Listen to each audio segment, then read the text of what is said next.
Hey, hey, I know that you are a person that wants to make a difference in lives. You're a life changer. And so you're here watching Robert Gene Smith, who happens to be the founder of Fast EFT and Utaptics and has a lot of information, a lot of insight into life and death and how to live life well. Right, Robert? We try, right? Yes. So I'm Terry Magnuson. I'm a level 4 Utaptics practitioner. I'm a dream builder coach. And I'm here to ask, how can we handle death and loss and come away with that gift, which we know is the goal for living, right? Without death, there would be no excitement for life. There would be nothing to live for, probably. So let's take a look and dive into this because a lot of us have experienced over since 2020 for sure lots of loss and death. And how can we move through it and keep what is precious to us in life? So, Yeah, the first question, like, how can we release the pain of the past? yeah. Well, that's a good question. And I've been doing this work for a long time, over 20, this 2023. So it's 24 years I've been doing this, helping people with all kinds of issues. Grief and loss is in almost every issue we have today. There's a loss, there's a disappointment, there's a change that we didn't want. And a lot of things have grief and loss there. That means it's just one unwanted changes. And so, we talk about how does it work? How do you change it? What does it mean? And how you process changes is the most important thing. And so, when I'm working with individuals, there's a common theme throughout our world. When things happen we don't want to happen. The thing is about life, grief and loss doesn't necessarily mean death. I mean, Right. it could be an unwanted change.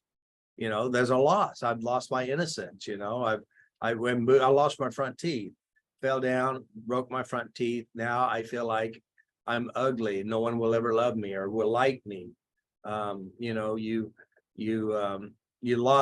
You moved from one school to another school, different home. You lost all your friends. A lot of these play a major role in our world, and it affects us with relationships, etc. All the time we talk about grief, I mean, there's a grieving there, there's a loss there. A lot of people think about grief and loss could also represent unwanted deaths that occurred. Mhm. And a lot of times when they think about grief and loss, they forget the biggest part of our life is not just death of people, but it's the ending of things. So when we're talking about grief and loss, there's a lot of crazy things going on in our world. A lot of people have lost jobs, lost their income in some ways, or it's changed. The loss of a child, uh, not when they're a child, but when they're adult. Now you're home alone. You have no children. The empty nest syndrome. That's a loss. Oh, yeah. Moving from one job to another. Retiring. For some people, they retire and they lost the whole purpose for living because Hmm. all they did was work all their life, and now they retired and they have nothing. And oftentimes, a lot of individuals, not all, but there's quite a few, they lose this something missing and they end up dying later, not an hour later, but a year later Yeah. or two. Or when one spouse dies, the other one dies a year or two later, Hmm. because they don't know how to deal with this. And so the biggest problem in our culture is having a healthy belief system about these, we would call unwanted changes we didn't want or didn't expect or knew it was happening, but now we don't know how to deal with what did happen. Hmm. So there's a long list of belief systems that actually keep us miserable and never get out. But a part of my system in which I teach is a belief system that I have and I share with everyone, especially my practitioners. Changes always happen. You can't get over. You got to get over that. You can't let that worry you out. You can't live in your past. Hmm. And another thing too is everyone's going to die. Everything's going to change. I Hmm. mean, I remember when I was high school, getting ready to walk into the auditorium. because it's the day of my graduation. For 12, 13 years, I've been in school my whole life. And I was thinking, what do I do with myself? My whole Yeah. world is about to change. Hmm. That's a loss. Hmm. Didn't know what to do. Yeah. So you spoke about the belief system and that we have a lot of errant belief systems around this. What would be some of the errors that we have? Yeah. Well, I think it's the idea that people are supposed to live forever. It doesn't work that way. I'm sorry. And then of course, some of the errors is that, especially when someone dies, if you love people who die, you should always cry when you think about them. You should always have a pain in your heart every time you think of them. And of course, that's not a very good belief system. And my belief system is this: every person, every experience comes into your life and they have a gift, two of them, a good gift and a bad gift. And so when someone dies, which gift do you choose? The bad gift is that you remember what happened, you feel sad, you cry, you're depressed, you blame yourself. Only if I would have. You may guilt yourself for things you wish you hadn't have done in the past. You imagine yourself being miserable the rest of your life because of this experience. That's the bad gift. And again, the good gift is all the good memories and all the good times and the smiles and the love and the walks and the togetherness. Because honestly, I mean, if you accept the first fact that everyone dies, and if you can accept the second fact is that people come into your life or things, experiences, they're going to leave you two gifts. And you get to choose which one you open. Whichever one you choose has a play, has a reaction. You go back and remember the good times, the happy memories, the happy moments. When you think of John or dad or brother or sister, whoever it is, you're going to feel good. Right. Because that is a gift that's given to us inside of us. Now, the other person, they will choose the other one. They'll blame themselves, they'll guilt themselves, they'll replay the story of the things that happened. They will be laying on the bed every night for 9 years crying because her husband died. After 50 years, she said, of a great marriage. 9 years crying every night on antidepressants, gained a lot of weight, wasting her life away. And of course, her friend pushed her, shoved her, brought her to the office, and I helped her. And she was with him for 50 years. She says, the best 50 years of my life. I said, well, how long did he die? How long did it take? Was it fast? Was it slow? They said it was a week. So every night she'd lay in bed holding his blanket, crying herself to sleep. And it was only 1 week. So for 9 years, she cried over a week. Now, again, that's opening a gift, the bad gift, and what do you have? Mm-hmm. So I started working on the pain of the memories, the hurts of things that happen, and realizing, and she has to accept things happen, they die, people die. But let's look at the gift. And then we started looking at the best times of her memories and the best memories. I said, I want you to notice something. When you go back and remember holding his hand, you and him walking, creating a plan. Do you not feel it now? She says, oh yeah, I can feel his hand in mine. That memory is alive. And I want you to notice something. I said, he didn't take this gift from you. He left it inside you. Mm-hmm. If anytime you think of him, you go straight here to this gift and experience it and hold it dear in your heart, you're going to feel good. And again, and what people do, they have a tendency to screw up the gift. They go to the happy memory and they go, yeah, but what? Yeah, but what? They died, and they go from the happy memory and they jump over to the bad memory and they feel bad. So they're choosing between one or the other. Which do you want? And they choose to go this way. Now, the reason why we choose this is our culture has glorified the death and loss. They think it's that you love someone, you should grieve the rest of your life for them. And I don't agree with that. I think that when someone had died, you want to release the pain first. You can't go the good stuff if you're carrying pain inside yourself and blaming yourself, guilting yourself, and replaying the stories inside yourself, because in your mind, you're killing them off, watching them die all over again by yourself, even though it's been 15 years ago or 9 years ago. So here it is. You've got to clean this up. And then we want to amplify, rehearse, and replay all the positive gifts. So here it is. This woman's in my office, and we're cleaning up the memories, and we're changing the memories and releasing it, and then taking her to the positive memories. I said, look, 50 years of gifts, they're all yours. And if he were here today and knowing that what you're doing for 9 years, I think he would scold you. He said, oh yeah, he would. I said, let's go to the gift. I said, so we clean up the pain, let's go to the gift. And of course, and I said, what I want you to do next week, bring your photo album or anything else that will stir up unpleasant feelings. And so she'd bring it, we clean it all up. And, we cleaned up some other things about her life that was unpleasant in her past. And she left. And about 2 months later, she called me on the phone. And I could hear noises in the background as if she was at a park or something. And I go, hey, how are you doing? I said, I'm doing fine. How about you? She said, I just want to thank you. And I said, thank me for what? She goes, I'm in Florida at Disney World. And I'm with my grandchildren. For 9 years, I neglected them. But today, we're at Disney World and we're having a great time. If it hadn't been for you, I'd still be on the couch at night crying. I just want to thank you for giving me my children back, even though they were there. Yeah. But she chose a gift that kept her miserable. And again, when you make peace with it, you're free. So when we talk about grief and loss is a self-indulged program.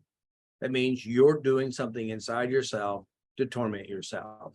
You're replaying stories, you're guilting yourself. And I ask, what good does that do? And there's no good about it except you're depressed. 2, you cheat your family out of you because you're busy being miserable. So that's another big problem with grief and loss, is that people will torment themselves. So grief and loss is a self-indulged program. Grief and loss does not solve anything. It doesn't change them. It doesn't bring them back. It doesn't undo anything. It torments the person who practices. And it also affects everyone in your life, every person, every relationship. Maybe because you're just too busy being depressed and sad. So that's another key point about grieving death and loss. Now, again, we know that people die. Some people die prematurely, like, a baby, a miscarriage is a grief and loss. A child who died, or someone who was murdered and killed. The deal is, everything happens in its own timing, with or without our permission. Making peace with it sets us free. Making peace with it and focusing on the gift will gift to us and to gift others in our life. It's unfortunately things happen. This is just what happens. You can't undo it by grieving and lossing. Right. It'll destroy you. It actually speeds up your death too. So Yeah, that's very interesting. I remember, images popping in my head of even just an animal on the side of the road, or, but I didn't know what to do about those images. So they replayed. And then of course I felt bad or sick, or, you just feel the grief of it. You feel the shock and things like that come from those images. And you had said, it's what you're imagining. And how would you suggest people take a look at their own imagination? Because for me, I just felt like it popped in and I have no power over it. Must be God or something, God or the devil, because it's there. And so these, it's rumination, right? It's just your brain's natural ability to replay something negative. Not everybody, just the ones who do it. You have to understand. Crazy ones like me. Again, I mean, you're an animal person for sure. Right. And I am too. But here's the deal. I was at a club, and of course, I'm never at clubs. I'm at a club, we're dancing. And one of the guys said, it's really sad about Katrina. I go, who's she? She said, oh no, that's a tornado that hit Texas. and all the damage. I said, okay, well, all right, so what's so sad about it? And of course, he said people die. Now, what I do when I hear this, I know one thing, that it's going to happen with or without my sadness. Yep. Another thing, when I hear this, I send them love. I send them love and peace and all their family from inside me. Now, I could do like you do and imagine the worst scenarios, create a story inside myself and feel really bad. Now, the real question is, Like I what does used to do. used to do? Okay, good. But you know, Yeah. what good does that Yeah. do? It just makes your day feel Horrible. miserable. Yeah. And that's not a gift. Now, if you think about love and you send it to them, another thing about what I believe is that people who died are okay now. They graduated, they went to the next level. Mhm. And the people who have problems with death are the ones who are alive, because they make up scary stuff inside themselves and torment themselves. Yeah. Now, again, you know, you can't undie someone, but you can cherish all the beautiful memories of the time they were alive. Mhm. You know, I have a friend, or is actually the first practitioner I trained, became a master, named Linda. Linda would go visit her dad. Her dad is elderly, and she would come back and she says, "I'm really sad." I said, "Why are you so sad?" She said, "I went to go see my dad." I said, "What's so sad about that?" "He's getting old." I said, "Okay, so are you?" She goes, "No, but he's going to die." I said, "You too." She goes, but he's really old. He's going to die." I said, "Listen, Linda, you're killing him off in your mind. Here Mhm. you are, you're with him and you're sad and you're imagining him dead while he's sitting in front of you." I said, it's a self-harming process. And so you Yes, need, so let's pause there because some people might have to reflect on that.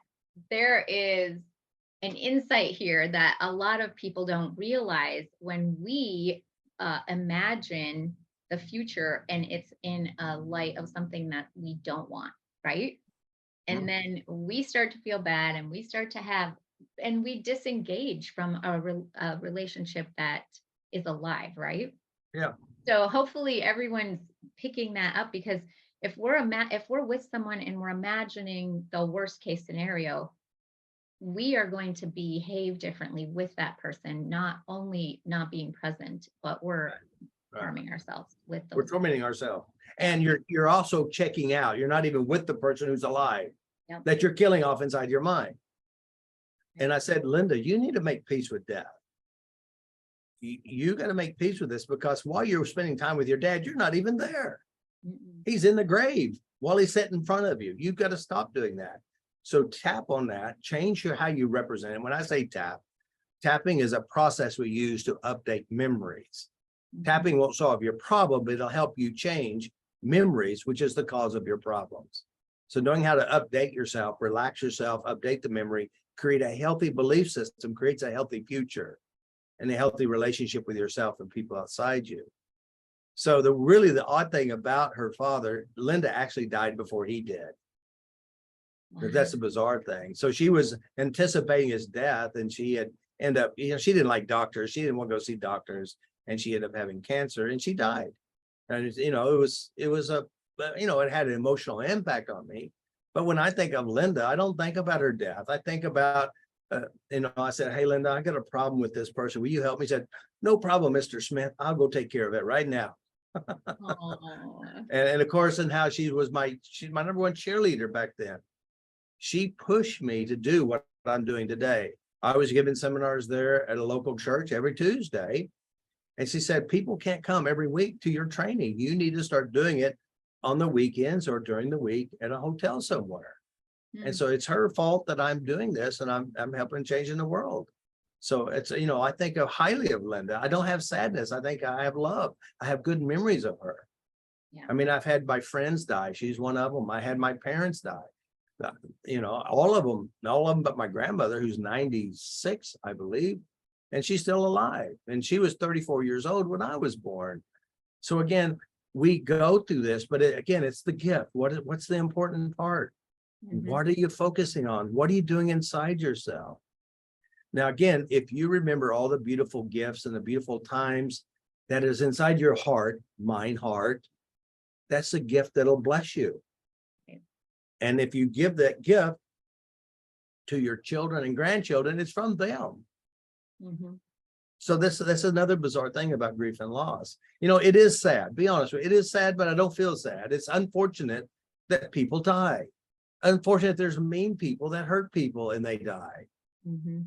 It's unfortunate that babies die and grandmas die. But the truth is, you're born to die. And between point A of birth and point B of death, you should be enjoying life. You should be doing something good with yourself, with your mind, your heart, and touching other people with life, love, kindness, emotional intelligence, etc. Yes. Yes. And that's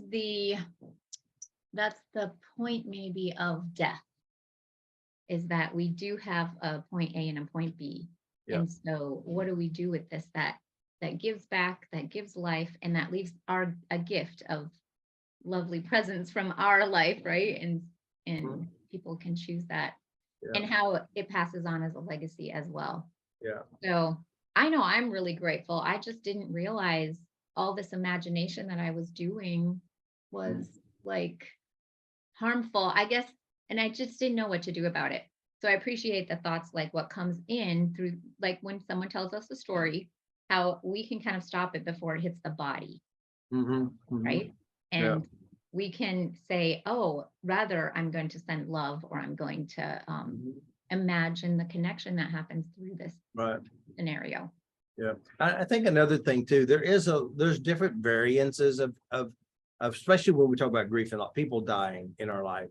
There's different variances and extremities to these.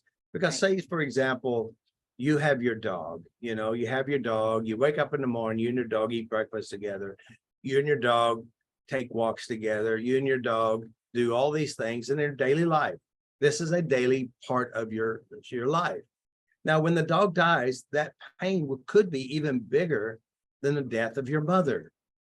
I mean, you Mhm. talk to your mother once a week or twice a week or every day.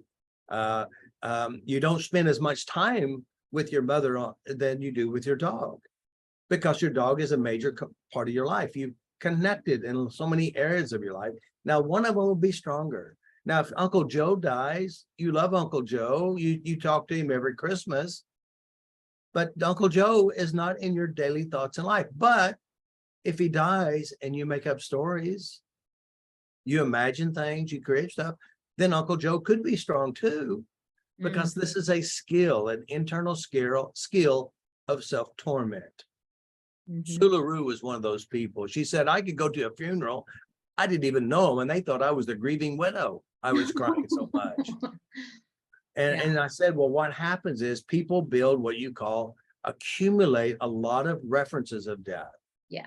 And they're alive. When you visit any of the deaths, the death of your dog, the deaths of your cat, the death of Uncle Joe, the death of grandma, and each time you go to any one of these, it feels real right now.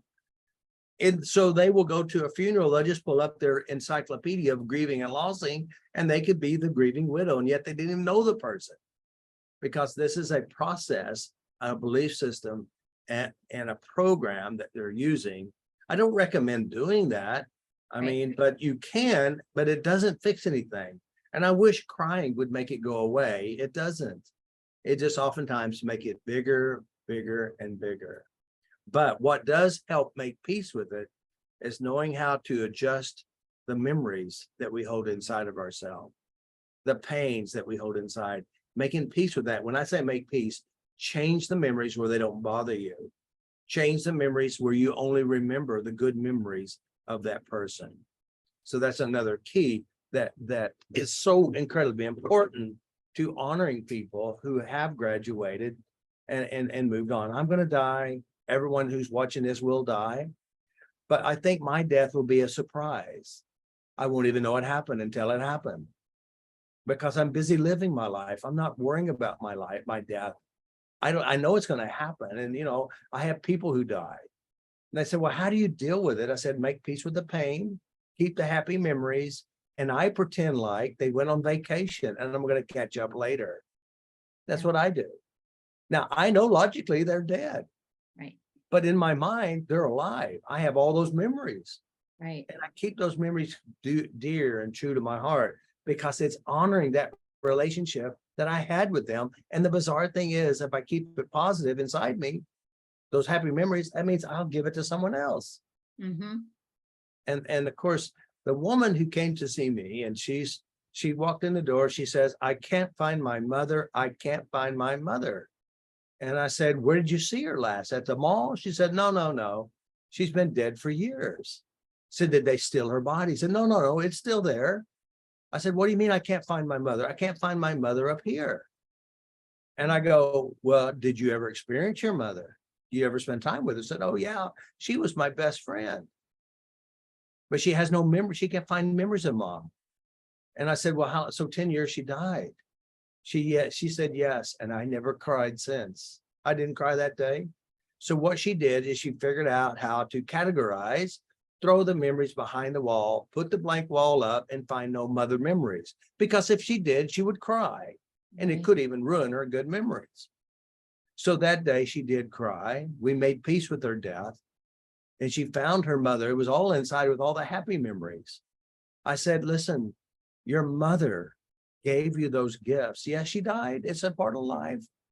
But she also gave you those happy memory, positive memories. And you know why she gave them to you?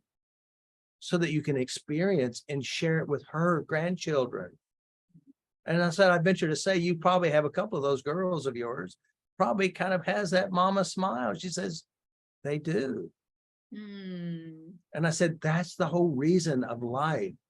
Yeah. Life is for the gifts, not the curses. Now, some people, they do focus on all the shit in the world and feel really horrible. And that's a choice, but it's not a good one. Right. It's not a good one. It's very harming, and it perpetuates the misery in the world. Perpetuates the misery. And you said earlier something about using your imagination, but then you'll just feel bad.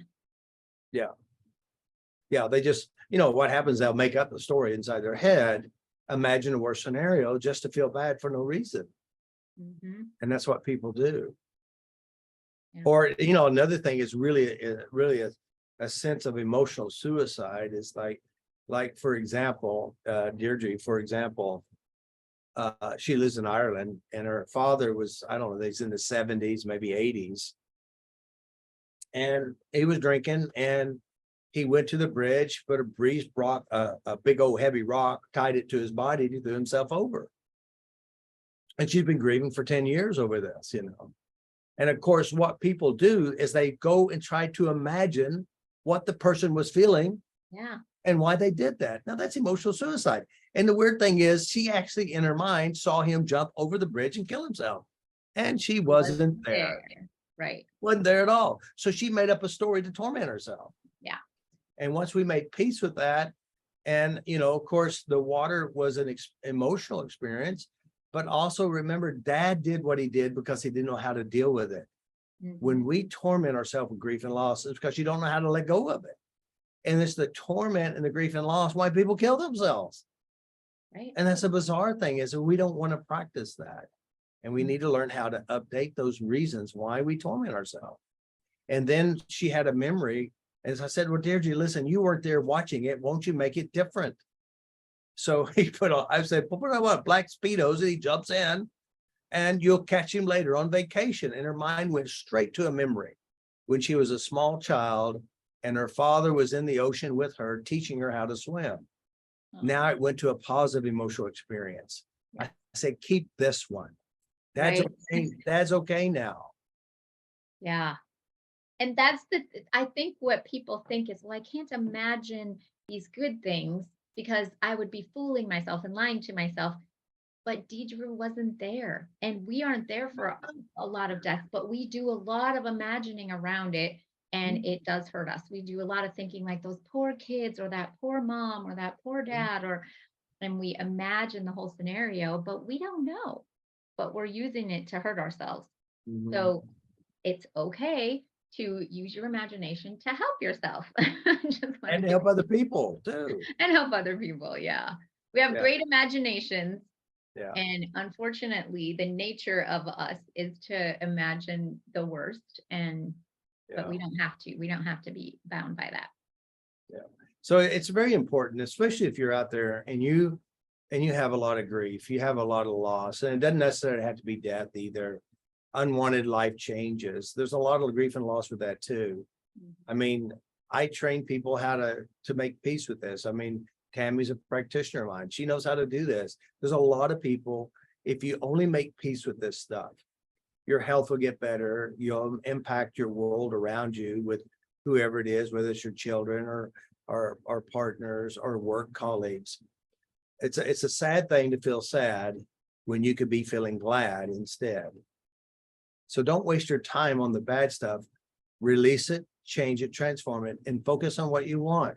And whatever you focus on, you get. And it actually is time to get something better than what you used to have, because it's not really very honorable in that relationship, which when you think of them and you feel sad. Yeah. When I think of my mother who passed, I feel her kisses on my cheek and the words that I love you. I got tears in my eyes because it's real. Mhm. I think of my father who died. I think of the time that he helped me change the tire on my car, or the roses he bought for his wife, or my grandfather. There's so many different things. Or Linda, I'm blessed with the gift. I'm not cursed with the loss. Yeah. And so I think this is incredibly important. A lot of you guys who, build a whole life around grief and loss, it's not a life, but there is life in the memories and love and kindness that we do hold. And it's important to rehearse, replay, and embellish the good things, and then pass it down to our next generation. Yeah. Rehearse, replay, and embellish the good things. Yes.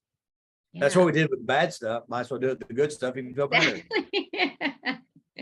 And how much more beneficial to our physical body. We know that pain comes from these kind of thoughts, and relationships get injured because of these imaginations of negative thoughts. And we, what do you say about whatever we hold inside? Well, whatever we hold inside, we do to ourselves, we do to other people. Yeah. Yeah, we embellish it, we torment ourselves. And here's another bad thing about grief and loss. It makes you sick. Mhm. It makes you sick. Now, if you're a caregiver, and I've worked with a lot of people who are caregivers, which means, your wife is dying and you're there and she slowly dies and deteriorates, or the husband or the father. It's imperative that you clean this up, because again, you watch all this stuff happen and you almost project that it could happen to yourself, the fear that it happened to yourself. And then you got panic attacks and anxiety. So you've got to clean these parts up too. Yeah. And it's the images, the sounds, the sensations that are replaying that are causing this That makes you spike sick. in your body. Yeah. Yeah. So it's so important to learn how to make peace with the world, the process of life. Keep all the gifts, keep all the presents, practice on rehearsal, let go of the pain. So, And you'll be a greater gift to the world. yeah. The world needs more positivity. The world needs healthier thinking. Mhm. The world needs a better way. And again, it's so important to remember the gift. Beautiful. Well, thank you. I appreciate it. And I know everyone watching appreciates it. And take what you can out of this and update those memories, reach out to people that can help you with it, and Yeah. be the Yeah. gift. Yeah, you can always, you can go to fasterft.com. We have a practitioner list. Tammy's on that list. And Tammy, you have a website as well, right? Yep. TammyMagnuson.com. TammyMagnuson.com. So thank you guys. Appreciate every one of you. Thank you, Tammy. I'm so very proud of you. Tammy has an amazing story of her life has changed, and I think, well, her husband and her daughter, they all have benefited greatly because of this work, and very proud of you and very proud of what you're doing in the world. So thank you for the interview. Thank you. I'm always grateful. Good job. That was good, wasn't it?